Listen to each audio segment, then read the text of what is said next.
करीब 60 वर्षों से लेखन कार्य में जुटे वरिष्ठ रचनाकार चिंतक मस्तराम कपूर आज भी स्वस्थ सक्रिय हैं और देश के विभिन्न पत्रों और पत्रिकाओं में उनके लेख छपते रहते हैं। समतावादी समाजवादी विचारधारा से जुड़े मस्तराम कपूर की आस्था के मूल मंत्र हैं स्वतंत्रता, समता और बंधुत्व। वे मानते हैं कि ये मूल्य ही साहित्य का भी आधार हैं और साहित्य जीवन से अलहदा नहीं है। यही मूल्य साहित्यकार के आचरण और कर्म की कसौटी भी हैं। इन मूल्यों को समर्पित मस्तराम कपूर का जीवन ऐसा रहता आया है कि उन्होंने कभी कोई इस तरह का समझौता नहीं किया जो उन्हें अपने आदर्श पथ से डिगा दे। मस्तराम कपूर डॉक्टर राम मनोहर लोहिया के विचारों से गहरे तक प्रभावित रहे हैं। उन्होंने लोहिया रचनावली का संपादन भी किया। वे मानते हैं कि समाज में व्याप्त जातिवाद, वर्णवाद और सामंतवाद के विरुद्ध सामाजिक आंदोलन निरंतर चलने चाहिए। लेखकों, पत्रकारों, संस्कृति कर्मियों को भी ऐसा आचरण करना चाहिए कि उनके जीवन, लेखन तथा कलाकर्म में कोई भेद या फांक न हो। आजकल वे मयूर विहार फेज 1 में सपरिवार रहते हैं। उनकी सहधर्मिणी ने हमेशा ही उनके जीवन के उतार चढ़ाव में उनका साथ दिया।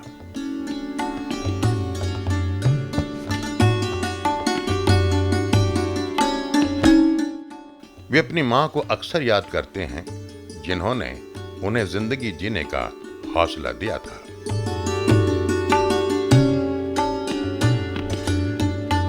वे नियमित लिखते हैं, नियमित सोचते हैं। कम लोगों को पता होगा कि 1954 में कुछ फिल्मों में संवाद लेखन भी उन्होंने किया था, जिनमें प्रमुख हैं जागृति और स्कूल मास्टर। उन्होंने दूरदर्शन पर बनी कुछ टेलीफिल्मों के लिए भी लेखन कार्य किया है। कई पत्रिकाओं का संपादन भी किया, जिनमें बच्चे और हम तथा दिल्ली प्रमुख हैं। मस्तराम कपूर ने कई सरकारी नौकरियां की, मगर अपनी ठसक और धज के साथ वे अपने सिद्धांतों पर टिके रहे। वे विनम्र, मिलनसार और विनोदी हैं, लेकिन अपनी सोच और आस्थाओं पर अडिग रहते हैं। देखते हैं उनका जीवन वृत्त।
जब आप स्वतंत्र होना चाहते हैं तो इसके साथ कुछ कंटेंट भी जुड़ा होना चाहिए ना।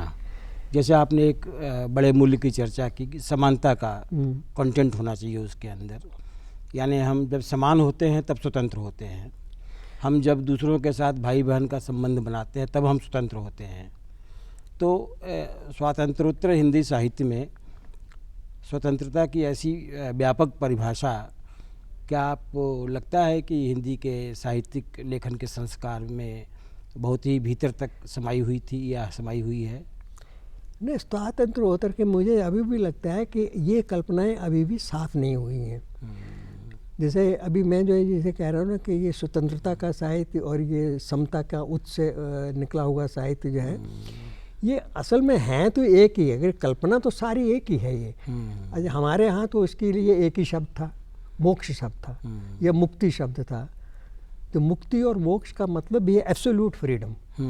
यही वैल्यू हमारा मुख्य वैल्यू था। असल में मुझे लगता है कि वो जो फ्रांसीसी क्रांति के समय जो ये 3 शब्द निकले, स्वतंत्रता, समता और बंधुता, ये इसी मोक्ष की कल्पना का ही विखंडित रूप है। इसलिए अगर आप कहें कि स्वतंत्रता का मायना क्या है, तो बिना समता के स्वतंत्रता नहीं हो सकती। ये जैसे अंबेडकर का कहना था कि बिना समता के स्वतंत्रता नहीं हो सकती, या लोहिया का कहना था कि बिना समता के या बिना बंधुता के भी, उन्होंने बंधुता को भी इसमें जोड़ा कि इन तीनों चीज़ों को साथ में रखना, ये एक ही चीज़ है। आप कैसे स्वतंत्र होंगे अगर आपका जो है वो विराट के साथ या विश्व के और लोगों के साथ ममत्व नहीं है उनके साथ, तो आप स्वतंत्र नहीं हो सकते। और इसी तरह से आप समता के लेवल पर, समता के स्तर पर जीना नहीं जानते हैं, तो आप कैसे स्वतंत्र हो सकते हैं।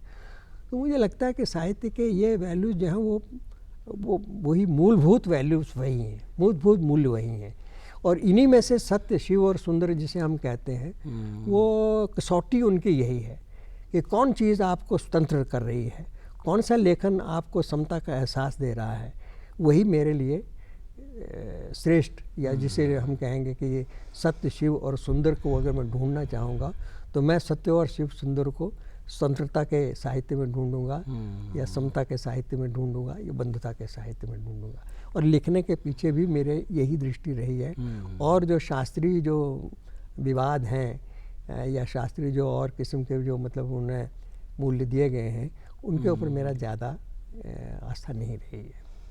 कहानियों और इसके पहले बाल साहित्य, इसी के समानांतर आपने लगातार हर 2-3 वर्ष या 5 वर्ष के अंतराल पर कुछ न कुछ औपन्यासिक कृति हिंदी को दी है, और इनमें तो कुछ की काफ़ी चर्चा भी रही। अभी आपका नया उपन्यास जो आया है 2 दूनी 5, इसका क्या संदर्भ है, या इसमें आपने कौन सी थीम उठाई है? ये 2 दूनी 5 का संदर्भ, ये असल में मैंने उसमें 2 कैरेक्टर हैं। कुछ तो इसमें मेरी अपने जीवन के कुछ संस्मरण भी इसमें आए हैं। मैंने मेरा जीवन थोड़ा बहुत रिफ्लेक्ट हुआ है इसमें। आत्मकथात्मक? मैंने पूरा वो आत्मकथात्मक नहीं है, लेकिन मेरे जीवन की जो परिस्थितियां हैं उनका वर्णन है। चरित्र जो है वो मेरे जाने पहचाने भी थे, लेकिन उनको हमने घड़ा है, वो यूं का त्यों नहीं है, लेकिन घड़ा भी एक पर्पस से है उनको। जैसे वो जो है वो 1942 का जो भारत छोड़ो आंदोलन था, वहाँ से शुरू होता है, और इंदिरा गांधी के हत्या के बाद जो सिख दंगे हुए थे, सिख विरोधी, उन पर आके ख़त्म होता है। ये मतलब काफ़ी समय है, इसका लंबा समय पटल उनका काफ़ी है। उसमें पार्टीशन की बात है, उसमें पाकिस्तान के अनुभव हैं, जहाँ मैं रहा कुछ दिन, 2 साल से 3 साल तक, महात्मा गांधी की हत्या का, और उसके बाद के दंगों का और इमरजेंसी का, ये सारा जो परिवेश है वो सारा एक तरह का इतिहास भी है वो। लेकिन वो कोई पात्र उसके वो वास्तविक पात्र नहीं है। और मेरे जीवन की थोड़ी सी परिस्थितियाँ उसमें झलकती हैं, जैसे पाकिस्तान का गमन, मेरा वहाँ से आना और इस तरह की। लेकिन मूल उसकी समस्या ये है कि उसमें एक चरित्र है जो कि काफ़ी अपने वृद्धावस्था में आकर के स्खलित हो जाता है, अचानक पतन हो जाता है उसका, माने उसके सेक्स के से या किसी भी तरह से उसका स्खलन हो जाता है, और फिर वो चिंता में पड़ता है कि हुआ क्यों। वास्तव में वो कैरेक्टर या वो प्रत्येक बहुत ही बढ़िया, उसने सारा जीवन अपना बड़े संयम से और बहुत ही विद्वतापूर्ण और तर्कपूर्ण जीवन जिया था, विवेक से जिया था। कोई ऐसी प्रसंग नहीं था जो कि उसको पतित होना चाहिए था, ऐसा कोई भी कारण उसके जीवन में नहीं था। वही समस्या दिमाग में घूम रही थी, तो उस समस्या को लेकर के हमने वो उपन्यास लिखा। उसमें दो तरह के पात्र हैं। एक पात्र जो उसका, दोनों दोस्त हैं, एक पात्र ऐसा है जो कि पैशन से जीतता है, आवेग में जीता है।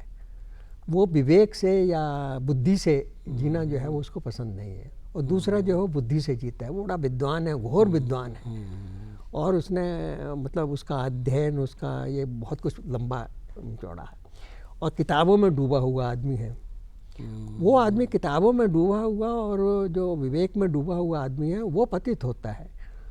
और वो जो आवेग से, पैशन से जीवन जीने वाला है कि जब उसके मन में आया तो उसने कर दिया वो, तो तत्क्षण जीने वाला, तत्क्षण में जो भावना आई उसके मन में, तात्कालिक एकदम से जो आवेग हुआ, उसको जीने की क्षमता उसमें थी। और उसमें वो बड़े अद्भुत काम भी कर देता है, और वो सेक्रीफाइस भी बहुत करता है। तो एक तरह से ये दोनों प्रकार की जो जीवन प्रणाली है, एक बुद्धि का दासत्व या बुद्धि के द्वारा, और दूसरा जो है वो एक तरह से तत्क्षण जीने का, क्षण को पकड़ने, क्षण को पकड़ने का, माने जो क्षण वो जी रहा है वो पूरी ईमानदारी के साथ जीता है कि नहीं जीता है। जैसे कृष्ण का जीवन वो कहते हैं कि वो तत्क्षण का जीवन था, या शिव के जीवन को भी कहते हैं कि उसका स्पष्टीकरण ना तो आप अतीत से दे सकते हैं, ना उसका स्पष्टीकरण भविष्य से दे सकते हैं। जो क्षण उसने जिया है उसका स्पष्टीकरण उसी क्षण में मौजूद है। तो ये जो जीवन है वो थोड़ा बहुत प्रेरणा मुझे इसमें वाकई लोहिया से मिली, क्योंकि लोहिया ने राम, कृष्ण और शिव जो लिखे थे उसमें 3 तरह की जीवन प्रणालियों का अध्ययन है। एक तरह का राम जो है वो बिल्कुल मर्यादा से बंधा हुआ है, विवेक से बंधा हुआ है, विधान से बंधा हुआ है, कानून से बंधा हुआ है, और कृष्ण जो है वो सबसे मुक्त है। लेकिन इससे एक और बात मेरे दिमाग में आ रही है कि पिछले 5-7 वर्षों से हिंदी में आत्मकथा लेखन का एक बहुत ही ज़ोरदार प्रवाह दिखाई पड़ रहा है। जितने 50 से ऊपर के लेखक हैं, महिलाएं भी हैं, सभी आत्मकथाएं लिख रहे हैं। और आपने अभी बताया कि आपका ये जो अभी तक का आखिरी उपन्यास है, इसमें भी आत्मकथा के तत्व हैं। तो आप सीधे आत्मकथा क्यों नहीं लिखना चाहते, जबकि और लोग लगातार लिख रहे हैं? आत्मकथा लिखना, मुझे लगता है कि आत्मकथा लिखना एक तरह के उस लेखक की क्षमता की बात है। ये वही लेखक लिख सकता है जिसे अपने लेखन के बारे में कुछ बड़ा भ्रम हो, या एक तरह के बहुत ज़्यादा विश्वास हो, खुशफहमी हो कि मैं जो कुछ लिख रहा हूँ कोई महान चीज़ लिख रहा हूँ, या मैं महान व्यक्ति हूँ, या मेरे लेखन में कुछ ऐसी शक्तियाँ हैं समाज को ये करने वाली, शायद वो मेरा जीवन भी उनके लिए काम का होगा, अगले जीवन समाज के लिए। इस तरह का विचार किसी के मन में रहा हो वही लिखता है। अब मैंने तो कभी समझा नहीं। सीधी बात है कि हमने अपने लेखन को भी ये समझा कि ये लेखन भी पता नहीं हमने समाज के किस काम आएगा कि नहीं आएगा। ये हमारे काम तो आया, हमारे मन की भूख को शांत करने के लिए मैंने लिखा है, तो इसका पर्पस तो यहीं तक ख़त्म होता है। समाज उसका क्या इस्तेमाल करेगा ये समाज जाने, उसका हमने ये चिंता नहीं। तो इसका मतलब है स्वांतः सुखाए लेखन को जो बुरा माना जाता है, तो ये पूरी तरह सही नहीं है। नहीं, पूरी असल में लेखन होता ही स्वांतः सुखाए है। अगर लेखक अपने लिए नहीं लिखा जाता तो वो एक छल लेखन है। अगर आप ये समझ करके लिखते हैं कि मैं समाज को बदलने के लिए लिख रहा हूँ, या मैं समाज के ऊपर उपकार कर रहा हूँ या किसी इसके लिए, तो वो एक लेखक का भ्रम है मेरे ख्याल में। और ये भ्रम जो पालता है मन में, वही सोचता है कि मैं अपनी आत्मकथा भी लिख जाऊँ जो कि समाज के लिए बड़ी उपयोगी होगी। आपने देखा होगा पहले किसी बड़े लेखक ने कोई अपनी आत्मकथा नहीं लिखी, बल्कि वो हमेशा अपना नाम छुपाता रहा। इन बड़े लेखकों के तो नाम भी ढूंढने नहीं मिलते कि कब वो लेखक हुआ, किसने लिखा है ये, और उसका वास्तविक नाम क्या था, और वास्तविक नाम क्या था ये भी पता नहीं है। उसके पीछे ये रही है कि हमारे यहाँ एक हमारे मन में विश्वास रहा है कि जो सर्जक है, सर्जक निराकार रहता है, अदृश्य रहता है, ईश्वर की तरह से। ईश्वर ने सृष्टि को बनाया, लेकिन ईश्वर खुद निराकार है, वो सृष्टि में ही झलकता है। तो अगर मेरा जीवन अगर किसी को देखना होगा तो मेरे साहित्य में अपने आप झलक जाएगा, उसको अलग से लिखने की कोई ज़रूरत नहीं है। आखिरी एक मैं सवाल जो पूछूंगा आपसे, थोड़ा ये विस्फोटक किस्म का सवाल हो सकता है और हिंदी साहित्य की जो कसौटियां हैं उनके बारे में भी प्रश्न चिन्ह खड़ा करता है। आपने लगभग 50 साल से ऊपर साहित्य लिखा, इतनी टिप्पणियाँ की, इतनी किताबें बनाई, तो क्या वजह है कि जब हिंदी के लेखकों की चर्चा होती है या सूचियाँ बनाई जाती हैं तो उन सूचियों में आपको नदारद पाया जाता है? क्या आपका लेखन हिंदी साहित्य की कसौटियों से एकदम अलग है या वह साहित्य ही नहीं है? अब ये तो अब हम अपने बारे में तो कुछ नहीं कह सकते, दूसरे जो कहेंगे हमारे बारे में वही सच होगा।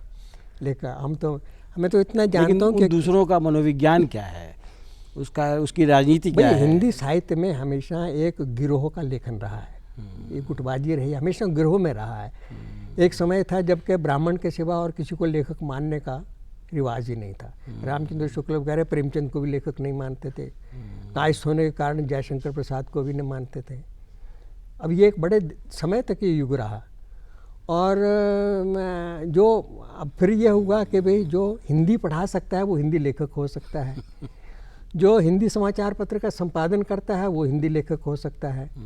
तो हम ना तो संपादक कभी रहे, ना अध्यापक रहे, ना साहित्य के विधिवत स्टूडेंट रहे, ना किसी मठ के अधीश रहे कि मठ के आसपास भी लोग आ जाते हैं। मेरे पास अगर कोई अच्छी पत्रिका हो तो मेरे 50-100 भगत भी बन जाएंगे, हमारे प्रशंसक भी हो जाएंगे। तो मैं इन सारे झमेलों से तो अलग पड़ा रहा ना।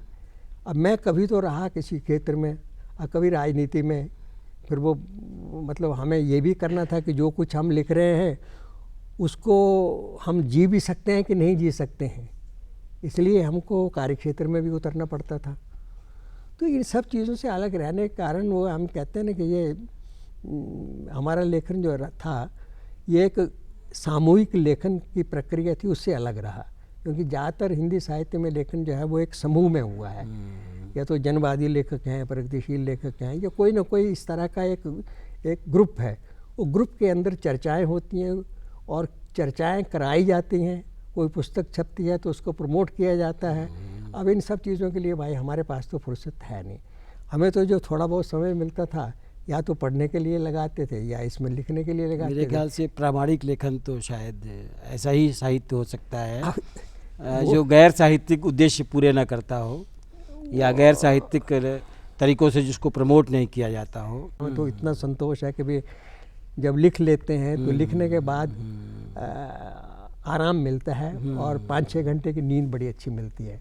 और जब तड़प होती है, लिखा नहीं जाता तो रात को भी उठ करके लिखना पड़ता है, तब वो परेशानी होती है, तब नींद भी नहीं आती और ना खाने की इच्छा होती है, तब कुछ नहीं होता है। तो हम अपनी विकलता को पूरा थोड़ा शांत करने के लिए या हम अपनी सेहत के लिए ही समझे कि हमारा लिखना होगा। चलिए तो वो संतोष होता है उससे कि उतने लिखने से लेखक की सेहत में ही समाज की सेहत भी है। अपना काफ़ी समय हमको दिया और ऐसे पक्षों की तरफ हमारा भी और हमारे दर्शकों का ध्यान आकर्षित किया जिनके बारे में हिंदी साहित्य में चुप रहना ही बुद्धिमानी मानी जाती है। और अगर सचमुच में कहा जाए तो आप चुप्पी के विरुद्ध, आपके लेखक के बारे में अगर ये कहा जाए कि चुप्पी के विरुद्ध या मौन के विरुद्ध एक उद्घोषणा है तो शायद आप इससे असहमत नहीं होंगे। नहीं, असहमत क्या आपसे होऊंगा, आपका मैं धन्यवाद ही करता हूँ कि कम से कम मुझे मेरी बात आपने उजागर की और लोगों के सामने रखी, उसके लिए मुझे भी आपका धन्यवाद ही करना चाहिए।